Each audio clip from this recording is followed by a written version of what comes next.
मैं सबको तबाह कर दूंगा।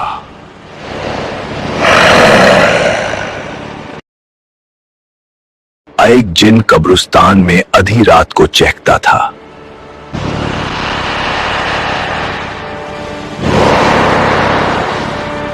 लोग कहते थे जिन की जान एक सिया तोती में बंद थी जो हमेशा उसके साथ रहता। वो तोता किसी के हाथ नहीं आता था, पल भर में गायब हो जाता। गांव वाले बहुत परेशान थे, कभी घर से चीनी गायब, कभी हलवा, कभी मिठाई। एक रात एक बुजुर्ग आलिम ने राज बताया कि जिन सिर्फ रूहानी दायरे से कमजोर होता है। सब गांव वालों ने मिलकर कब्रिस्तान में दाम और आयातें पढ़नी शुरू की। तोता चीखता हुआ जिन के सर पर मंडलाने लगा और जमीन पर गिर पड़ा। आलिम ने रूहानी चाकू से तोती को क़यामत की मोहर में बंद कर दिया।